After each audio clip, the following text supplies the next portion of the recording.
Kipenda kuzungumza na vijana wenzangu, tena vijana wale ambao wapambanaji, vijana ambao wanajua jinsi gani ya kuitafuta fedha. Yes, hapo ndo mimi hao ndo nawapenda sana kwa sababu ndo washikaji zangu. Tena vijana tukiwa tunapambana ndo vizuri zaidi. Tena inapendeza sana. So, kijana nina issue moja ambayo mara nyingi naikuta sana ama naiona sana kwa vijana wengi. Sometimes haswa hao ambao wapambanaji, kuna wakati unafika kijana unatamani umwazime au umwazime labda shilingi 50,000 au 30,000 au shilingi ngapi inategemeana.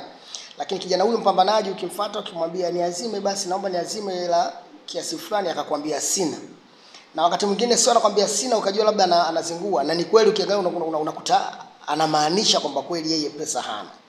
Sasa nikujuze tu kijana, mchongo ni mmoja tu. Kuna mchongo ama ni fursa hii kubwa sana, lakini vijana wengi tumekuwa tunajikuta kama tunaichukulia poa fursa ya kuwepo na vikundi hivi vya vikoba, kujiunga navyo. Unajua, jiulize kitu kimoja tu kwamba mtaani kuna vikoba na wamama wengi wanapenda sana kuingia katika mifumo hii ya vikoba. Washawahi kujiuliza kwa nini wamama wanapenda sana kujiunga na vikundi kama hivi? Lakini pia vinawasaidia na kuna maendeleo ambayo wao huwa wanayafanya. Sasa nikwambie ama nikujuze, mchongo ni mmoja tu. Wewe ambao unapambana, vikoba vinakulazimisha kujiwekea akiba, ndugu yangu. Yaani ukiwa unapambana unafanya unajua, lakini ikifika siku fulani ambapo kikundi cha vikoba wanakutana, maana yake vitakufanya na wewe pia uwe unajiwekea akiba. Yaani inakulazimisha.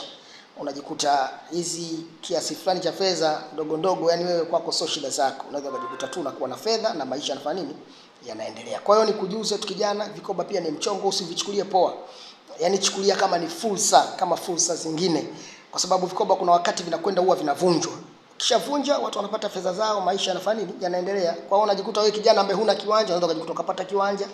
Lakini pia unaweza ukajikuta wakati hata hujavunja upo mule ukakopa fedha ukachukua kiwanja na ukawa unarudisha mdogo mdogo. Umeona namna ambavyo fedha inavyokufanya uweze kuwa una save, lakini pia pamoja na kwamba una save, lakini kuna maendeleo ambayo unajikuta unayapata katika mifumo hii. So vijana, huu ni mchongo, tusiuchukulie poa. Mimi ni mwalimu wa vikoba. Pia unaweza ukanitafuta kwa elimu mbalimbali kuhusiana na masuala ya haya au uwekezaji wa mfumo huu wa vikoba. Namba zangu ni hizi hapo ambazo unaziona hapo chini.